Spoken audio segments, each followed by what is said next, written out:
Começa agora o novo América Dividida com o historiador Bruno Cardoso Reis, a partir dos Estados Unidos. Olá, Bruno, bem-vindo. Olá, boa noite. Olá, Bruno. Ou bom dia aí. Bom dia, sim. Começamos pelo último comício de Donald Trump, em que o candidato republicano passou cerca de 40 minutos a bambolear. Isto é normal, Bruno? Isto pode afetar a votação? Quer dizer, normal não será, não é? Portanto, ele basicamente optou, depois de uma ou duas pessoas desmaiarem, portanto, entre o público, por interromper um pouco a discussão. Aquilo era suposto ter um formato de town hall, portanto não era bem um discurso, era uma série de perguntas, respostas, mas aparentemente ele achou que depois dessa interrupção era melhor não voltar a fazer perguntas e não voltar a haver respostas. Portanto, mas depois optou por esse formato também estranho, no fundo, ficar ali a cantarolar e a bambolear durante quase 40 minutos, portanto realmente não tem nada de normal.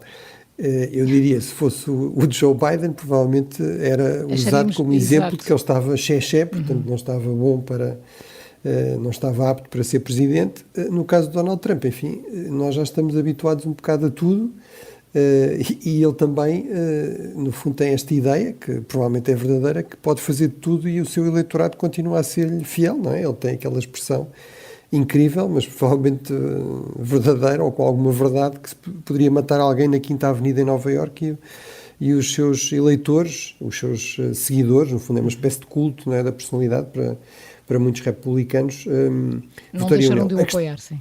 A questão aqui é, quanto é que aqui esta dimensão de culto, digamos, de seguidores cegos, quanto é que há também de republicanos que têm um voto estratégico, digamos, ideológico, ou que tem a ver com questões como baixar os impostos, reduzir a regulação, ter mais juízes conservadores e, portanto, que também estão por isso dispostos a ignorar a personalidade, enfim, estas atitudes, enfim, fora do normal de Donald Trump, e quantos é que, apesar de tudo, ainda existem dos republicanos, digamos, vamos dizer, mais moderados ou mais conservadores, que acham que de facto há limites, não é? E portanto que, apesar de tudo, mesmo um candidato da nossa área política tem de ter aqui um comportamento, enfim, que caiba minimamente dentro de critérios normais e, portanto, vamos ver se realmente esse setor tem algum peso e se isso se reflete, e sobretudo se reflete em estados-chave, que são aqueles que decidem as eleições, não é? Nos Estados Unidos, aqueles tais 7 estados oscilantes que acabam muitas vezes por decidir as eleições por margens muito curtas. Entretanto, Bruno, a administração Biden ameaça cortar a ajuda militar a Israel. Isto terá a ver com as eleições de novembro? Bem, eu penso que é uma combinação de fatores, mas as eleições certamente serão um fator. Acho que não temos de ser, digamos, cínicos ou hipercríticos da administração Biden para achar isso. Ou seja, acho que por um lado, não é só achar, é claro nas declarações do próprio Joe Biden, até dos porta-vozes, digamos, da administração oficiais, da administração, de que há aqui uma crescente impaciência com no fundo, a postura do governo de Netanyahu, eventualmente até alguma suspeita de que ele pode estar aqui a esticar a corda, a escalar o conflito deliberadamente, não só por objetivos militares e de política interna israelita, mas também porque ele conhece muito bem a política americana. Ele cresceu, aliás, nos Estados Unidos, foi cá embaixador de Israel, portanto, de que isto, no fundo, cria mais problemas à coligação democrática, que tem muitos judeus liberais, mas que, apesar de tudo, acham que defender Israel é importante, mesmo que sejam críticos do governo de Israel, mas também tem muitos árabes americanos em alguns estados-chave. Portanto, há essa suspeita de que ele eventualmente poderá estar aqui a criar problemas deliberadamente ao próprio Partido Democrático, à vice-presidente Harris, que é associada naturalmente à administração Biden. Portanto, tudo isso parece-me que é um fator importante e realmente, do ponto de vista eleitoral, é positivo para os democratas, é positivo para a vice-presidente poder dizer: nós estamos a fazer qualquer coisa, nós estamos a fazer mais pressão sobre Israel, já fizemos no passado e agora estamos a fazer ainda mais e estamos a ameaçar até com algumas consequências em termos do apoio militar que é dado a Israel. Agora, é realmente um equilíbrio muito complicado para a administração Biden, porque por um lado há estas dimensões internas que também são difíceis, porque não é evidente que se houver aqui um afastamento demasiado, digamos, de Israel, isso não tenha consequências negativas, inclusive para a conquista de votantes mais moderados, mais centristas, até republicanos insatisfeitos com Trump, mas pró-Israel. E também não é claro que se houver aqui um distanciamento, digamos, muito grande de Israel, que isso também não tenha consequências em termos de potenciar uma escalada, encorajar os inimigos de Israel, por exemplo, o Irão, a serem mais assertivos, e isso tem sido aqui a grande prioridade estratégica da administração Biden, é evitar um alargamento da guerra e um intensificado da guerra, enfim, com resultados limitados, eu diria que não são totalmente negativos, alguma limitação tem sido conseguida, mas de facto a tendência parece ser para uma escalada crescente e isso complica muitas coisas para a administração Biden. E já que falamos do Médio Oriente e também do Irão, importa comentarmos a notícia do Político que diz que o Irão está alegadamente a planear ativamente assassinar Donald Trump. Irão não está a fazer bluff e não vai desistir tão cedo, isto é o que avisam as fontes ouvidas pelo jornal e relacionadas com os serviços secretos. Bruno, que impacto pode isto ter na corrida à Casa Branca? Eu penso que pode ter algum impacto no sentido de mobilizar o eleitorado favorável a Trump, no fundo alimentar esta ideia de que ele está rodeado de inimigos internos e externos e, portanto, isso transforma numa figura providencial, heroica, etc. Foi objetivamente alvo de uma tentativa de assassinato, portanto isso torna ainda mais concreta e crível qualquer tipo de ameaça deste tipo. O que é interessante também no artigo do Político, já agora, é que eles referem que essa tentativa vai muito para além do Donald Trump. Eu diria, em termos do que tem sido a capacidade do Irão, ou se quisermos as suas dificuldades em fazer este tipo de ataques, as notícias que surgem são que cada vez mais o Irão, e aliás outros Estados párias com este perfil, têm recorrido muitas vezes a gangues criminosos, portanto, no fundo, a redes criminosas na Europa ou no Canadá ou nos Estados Unidos para tentar, no fundo, atingir sobretudo dissidentes, portanto, ou até jornalistas iranianos da oposição, não é? Que são vistos como muito críticos do regime e uma ameaça ao regime.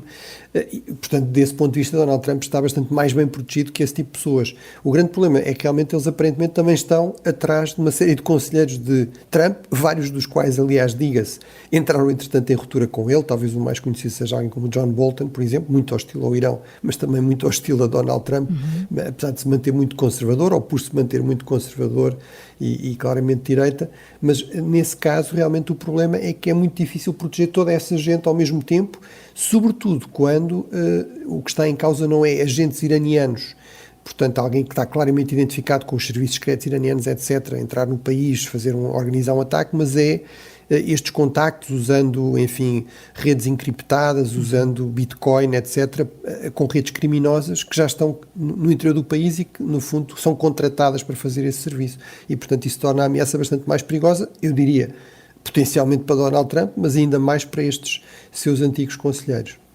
A fechar, Bruno, a curiosidade do dia deste América Dividida, já aqui falámos que o fundamental para ganhar a eleição não é o voto popular nacional, mas sim o voto do colégio eleitoral. Mas como é que são atribuídos os votos no colégio eleitoral? Porque é que uns Estados têm mais peso do que outros? Bem, os votos são atribuídos, no fundo, de acordo com a representação parlamentar no Congresso desses Estados. Isso significa que todos os Estados, por mais pequenos que sejam, têm pelo menos 3 votos no colégio eleitoral, ou seja, 2 senadores e pelo menos um representante. Há vários Estados que têm menos de 1 milhão de habitantes e todos esses têm pelo menos esses três votos, mas depois, no fundo, os Estados com mais população também têm mais votos e, portanto, o Estado com mais população de todos, que é a Califórnia, que tem quase 30 milhões, tem a maior delegação parlamentar e tem também o maior número de votos no colégio eleitoral, que são 59, agora, logo seguida do Texas. Agora, isto, apesar de tudo, significa que há realmente uma sobre-representação deliberada, vamos dizer assim, dos Estados mais pequenos em termos de população. Isto tem a ver com uma certa lógica que é, o país é muito grande, alguns destes Estados com muito pouca população, por exemplo, o Alasca tem menos de 1 milhão de habitantes, no entanto, é um dos Estados maiores em dimensão, até tem uma descontinuidade territorial com o resto dos Estados Unidos, não é? E, portanto, há que dar algum peso, no fundo, a grandes territórios, a regiões muito diferentes, portanto, é essa a lógica. Claro que há um contra-argumento importante, que isso significa que pode acontecer, e já aconteceu 5 vezes, e 2 vezes neste século, portanto, desde o início do século XXI, em 2000 e em 2016, que de facto o vencedor do voto popular não vença no colégio eleitoral.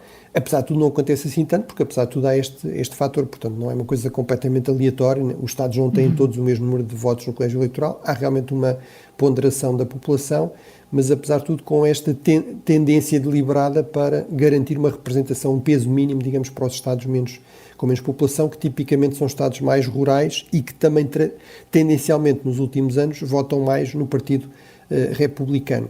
E, portanto, tudo isto também afeta depois a questão de se alterar isto. Há uma sondagem recente da Pew, que é um centro de sondagens muito prestigiado. Sim, falámos dela a semana passada, se não me engano. Sim. Exatamente, e que diz que à volta de 60% dos americanos defendem esta mudança. O problema é mais de 80% dos democratas defendem esta mudança, porque percebem que tendencialmente o colégio eleitoral os prejudica no contexto atual, e os republicanos, a maioria dos republicanos defende a manutenção do colégio eleitoral, 53% defende a manutenção do colégio eleitoral.